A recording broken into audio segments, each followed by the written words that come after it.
The Girl Who Owned a City, Chapter 5. The days before Friday were filled with hurried activity. From daylight to dusk, Lisa and Todd struggled to get more food and to keep it safe. There was never enough time. The short winter days were cloudy, gray, and depressing. Lisa was sure that everything would get easier as the days got longer. The thought of spring warmed her inside. Despite her problems, Lisa never got tired of figuring things out. With each new crisis, a solution seemed easier than before. She liked the new feeling of confidence, even though it surprised her. Lisa's thoughts were focused on the meeting. What could they accomplish? Would the kids on the block agree to a militia? She had visions of earlier days when she had formed clubs with her friends. They were really a joke compared to this. She had to plan for this meeting and make it worthwhile. Lisa decided to cancel her supply trips for that day and study for the meeting. She pulled out a notebook from her social studies class. There were doodles all over the cover and a lot of drawings on the inside, but there were notes inside the book too. Perhaps there was an idea in there. After putting the notebook away, she began planning a kind of government for Grand Avenue. She would make it independent, like those presidents had done for the United States centuries ago. She thought about the Pilgrims at Plymouth Rock, who had faced the same problems she was facing. They had worked long days hunting and building their farms so they would have food. They had no interactive TV, no racks of compact discs and CD-ROMs, no video games, electricity, microwaves, or grocery stores. They had to fight Indians and somehow survive months of winter with little food. It all seemed a lot worse than dealing with the childish threats of Tom Logan and his gang. Comparing her life to that of the Pilgrims made Lisa feel better. What am I complaining about? She thought. At least I have a house and canned food and all of the things that the adults left us. But she was getting ahead of herself. First, she and the other children had to solve the problem of survival. They needed to plan for food and for their own defense. They needed a militia, as the colonists had called it. A militia would be the first order of business. She also had to get everybody planning for spring gardening. She would share her ideas about the farms and the warehouses, but they must promise her a militia first. If they could join together for defense, they would be able to plan beyond food for the next day. But what if they wouldn't agree to a militia? What if they couldn't see how important it was? What if they were so worried about food that they promised to start a militia and then didn't go through with it? Well, she had to take that chance. Then she had an idea, a strategy for the meeting. She would bargain, make an offer. In the end, there would be a neighborhood militia to protect individual rights on Grand Avenue, though she didn't fully understand yet why individual rights were so important. She pondered it and rehearsed it as the kernels hissed and popped in the fire. When the last batch of popcorn was made, Lisa was ready for the meeting. Todd was carrying a giant bowl of popcorn and a pitcher of juice. Lisa brought the paper cups and a large canvas bag tied at the top. They saw children leaving their houses and gathering in the street. From the beginning, Lisa knew that this would be different from the old club meetings. There would be no laughing or giggling. They were just as serious as the Pilgrims must have been. These children seemed to know already that their lives were at stake. A restless, eager line formed for a share of popcorn. Julie and Charlie were there. The Coles had shown up, and so had Craig Bergman. When the food and juice were gone, Lisa sensed that her audience was ready. She began. Yesterday Todd was beaten up, and we were robbed by the Chittister gang. Tonight you too may be beaten up and robbed. I called this meeting because I think we need to figure out a plan to protect ourselves. She paused to let the message sink in, and then she continued. I think we need to have a volunteer army to protect our freedom. The Pilgrims called it a militia. If we each have a signal, like a dinner bell, to warn us that someone is being attacked, then we can all join together and scare off the gang. One person could stay in each house to guard it, but all the others would come to help the family being attacked. Every house would have a different alarm, so we would know where to go. For our house, Todd can blow a blast on his trumpet.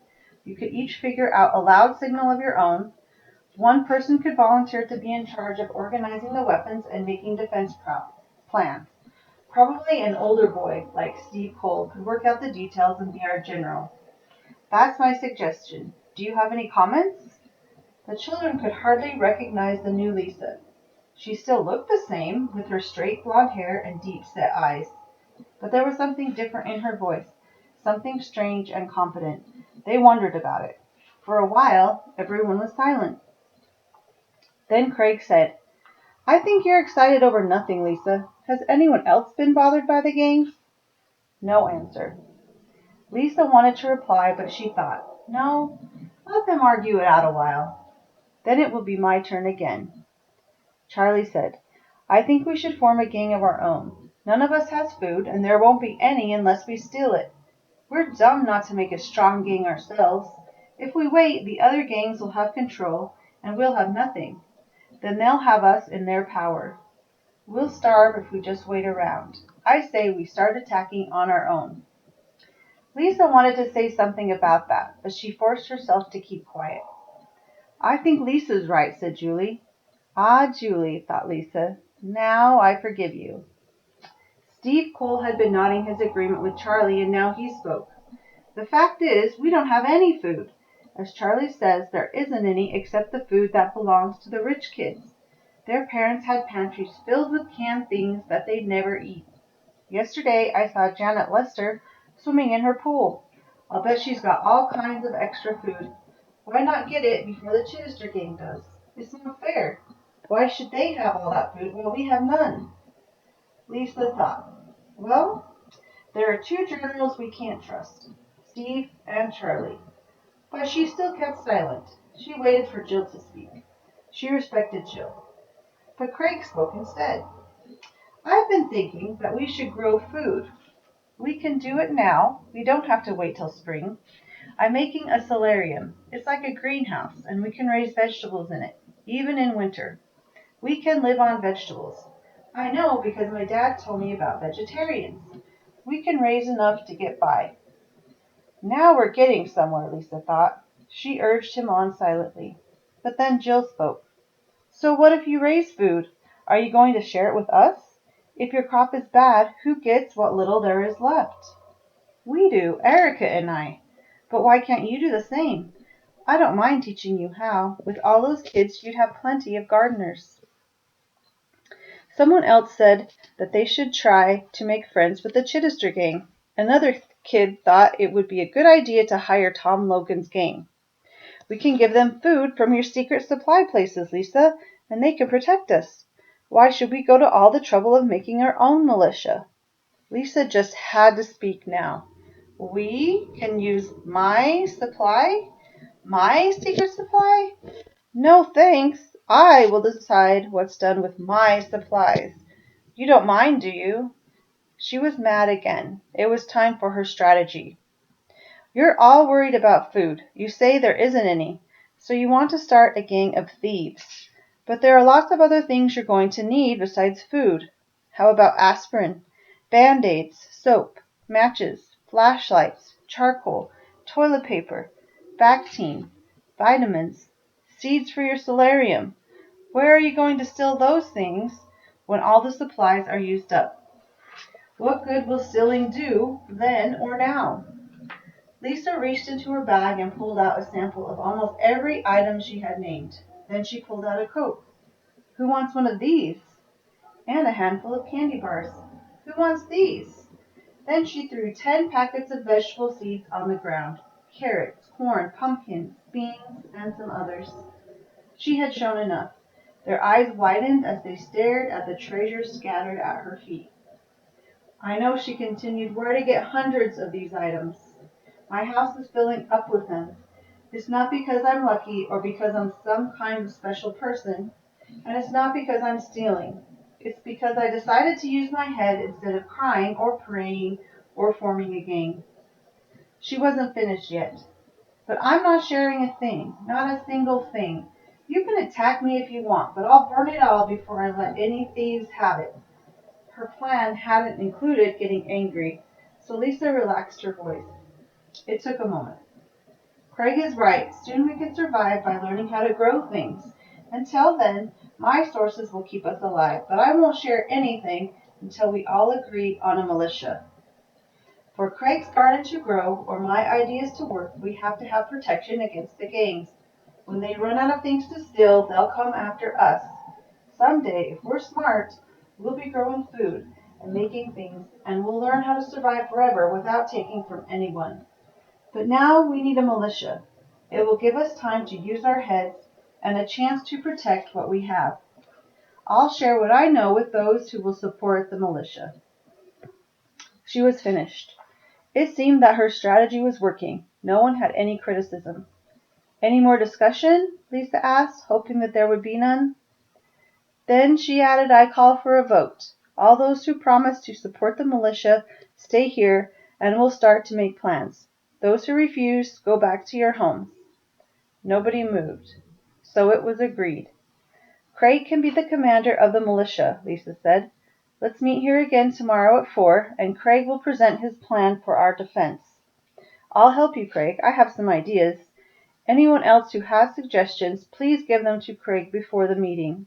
Also, will each house decide on an alarm and tell us what it is tomorrow? That was the end of the meeting. One of the children asked Lisa if there would be popcorn tomorrow. She smiled and said that there would be. The Grand Avenue Militia was formed. Lisa's mind was alive with ideas that night. Somewhere in the middle of her thoughts, Todd interrupted. What does strategy mean, Lisa? She was too tired to be sure, but she answered, Strategy is a plan for action that you think will work. If it does, it's a plan that is logical. The word logical helped make it clear to him, and he asked, What was your plan at the meeting?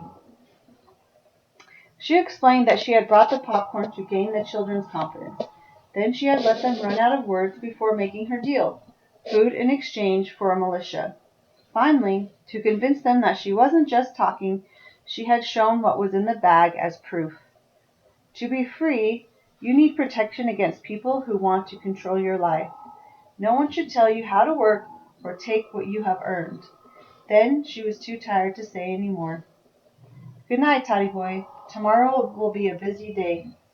Before she put her thoughts to rest, she remembered something else that was important. Ever since the plague, she had been ignoring her friends and neighbors. She and Todd had created their own private world, and now she could see how dangerous that could be.